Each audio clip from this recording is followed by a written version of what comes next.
প্রত্যেক ডিপার্টমেন্টের আলাদা পোশাক আছে না, তেমনি প্রত্যেক জাতিরও আলাদা পোশাক আছে। বুদ্ধদের একরকম পোশাক, হিন্দুদের আর এক রকম পোশাক, খ্রিস্টানদের আর এক রকম পোশাক, মুসলমানদের একরকম পোশাক থাকতে হবে কিনা?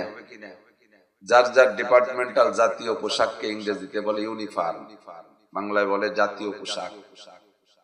তো অমুসলমানরা তাদের জাতীয় পোশাকটাকে খুব গুরুত্ব দেয়, কিন্তু দুঃখের বিষয় আমরা মুসলমানরা অমুসলমানদের অনুকরণে একেবারে 1 নম্বর পাকা হয়ে গেছে।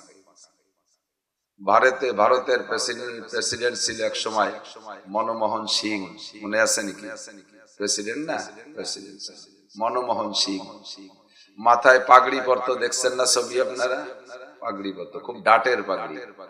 মনমোহন সিং এর মাথার পাগড়িটা বেঁধে দেওয়ার জন্য যে কর্মচারী তার 2-3 জন ছিল, তাদের বেতন ছিল মাসে 2.5 লক্ষ টাকা।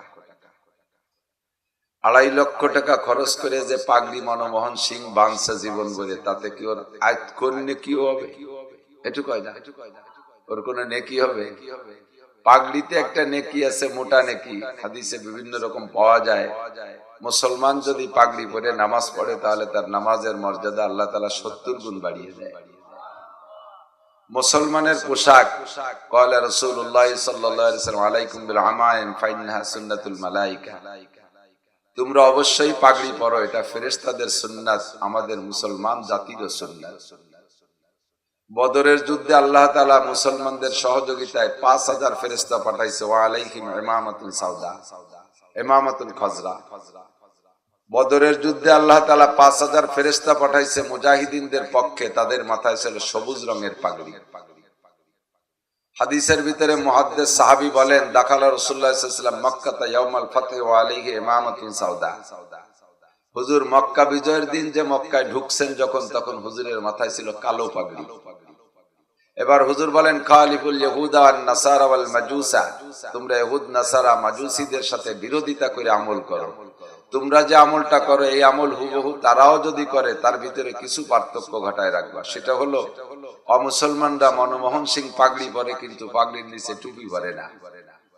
তোমরা মুসলমানরা পাগড়ি পরলে পাগড়ির নিচে টুপি পরবা, তাহলে তাদের থেকে একটু ব্যতিক্রম হয়ে যাবে। ইহুদিরা রোজা রাখে মুহররম মাসের 10 তারিখ, আমরাও রোজা রাখি মুহররম মাসের 10 তারিখ। তারা সেটাকে ফরজ মনে করে রাখতো, আমরা সেটাকে সুন্নত মনে করে রাখার সিদ্ধান্ত নেওয়ার পরেই রমজানের রোজা ফরজ হয়ে গেছে। তখন হুজুর বললেন, মুহররমের রোজা রাখবা, তবে ওটা নফল, আর আমাদের জন্য ফরজ হলো রমজানের রোজা। এবার মুহররমের রোজা ইহুদিরাও রাখে, আমরা মুসলমানরা রাখবো, একটু পার্থক্য করে ফেলো রোজার ভিতরে।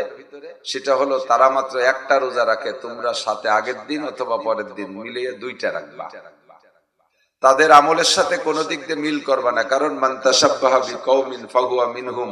হাসরের মাঠে যার সাথে যার মিল হবে, তার সাথে তার হাসর হবে। বলেন, যার সাথে যার মিল হবে, তার সাথে তার হাসর হবে। এবার দুনিয়ায় থাকতে আমি যে সুরতে, যে চেহারায়, যে আকীদায়, যে আমলে আমি চলাফেরা করি, আমার মরণটা সম্ভবত ওই অবস্থায় হবে। আর মরণটা যদি সেই অবস্থায় হয়, তাহলে আমার হাসরও হবে সেই অবস্থায়। ক্বালা রাসূলুল্লাহ সাল্লাল্লাহু আলাইহি ওয়াসাল্লাম, তামুতুনা কামা তাহইয়াউন ওয়া তুহশারুনা কামা তামুতুন। তোমরা যেমন জীবন যাপন করবে, তোমাদের মরণটা তেমন হবে। ওয়া তুহশারুনা কামা তামুতুন, যে সুরতে, যে চেহারায়, যে ফিগারে, যে আকীদায়, যে আমলে তোমাদের জীবন যাপনের পর মরণ হবে, হাসরও হবে তোমাদের সেই অবস্থায়। তোমার মিল যদি হয় মুসলমানের সাথে, তোমার মিল যদি হয় মুহাম্মদুর রাসূলুল্লাহর সাথে, তাহলে তোমার মরণ হবে সেই সুরতে। হাসরের মাঠে উঠবা তুমি সেই সুরতে। তুমি যদি টুপি পরনেওয়ালা হও, তাহলে তোমার মরণ হবে টুপি পরা অবস্থায়। তোমার হাসরের মাঠে উঠতে হবে টুপি পরা অবস্থায়। তুমি যদি দাড়ি কাটা অবস্থায় জীবন যাপন করো, মরণটা হয়ে যাবে হয়তো সেই অবস্থায়। আর মরণ যদি হয় দাড়ি কাটা অবস্থায়, হাসরের মাঠে উঠবা তুমি দাড়ি কাটা অবস্থায়। কোন নবী রাসূল দাড়ি কাটা নাই, কোন সাহাবায়ে কেরাম দাড়ি কাটা নাই। আবু হানিফা, শাফি, আহমদ, মালিক, 4 ইমামের একজনও দাড়ি কাটেও নাই, ছাটেও নাই। ইমাম বুখারী, মুসলিম, তিরমিজি, আবু দাউদ, নাসাই, বড় বড় হাদিসের কিতাবের লেখক মুহাদ্দিসিনগণ, তারা কেউ দাড়ি কাটেও নাই, ছাটেও নাই।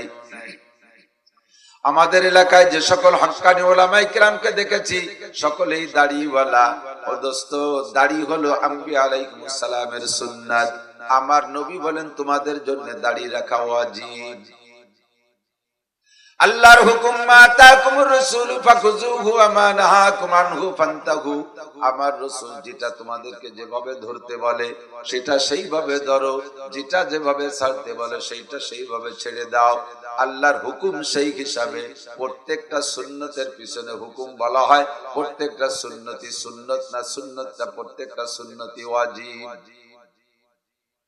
পিছনে যারা দাঁড়িয়ে আছেন তারা কি কোন ফিকিরে দাঁড়িয়ে আছে? অনেকেই দাঁড়িয়ে আছে। যারা নিচে বসার যোগ্য তারা নিচে বসাই ভালো।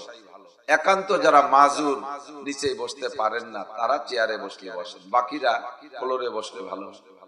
আর দাঁড়িয়ে দাঁড়িয়ে এদিক সেদিক উকি ঝুঁকি মারা, এটা আদবের খেলাফ। এই মজলিসটা সম্পূর্ণ আদবের মজলিস। কথা বলেন ঠিক না? যা বলতে জন্য ইচ্ছা করেছি সেইটাই এই মজলিসের আদব রক্ষা করে বসতে। তাহলে কিছু বলা যাবে আর শুনলে আপনার ফায়দা হবে। এই যাই যাই যাই না, আসি কি আসি না, আটি আটি একটু বাদাম খাই, একটু চানাচুর খাই, ফাঁকে আবার বিড়ি ধরে মুঠির মধ্যে চিপে ধরে রাখছে। এই জায়গা খানিক বন্ধ রে, ওই বেড়ার ওই পাশে যে টান দিয়ে আবার হেরেছে। কত কৌশলী শ্রোতা আল্লাহর রহমতে যে দেখলাম জীবনে।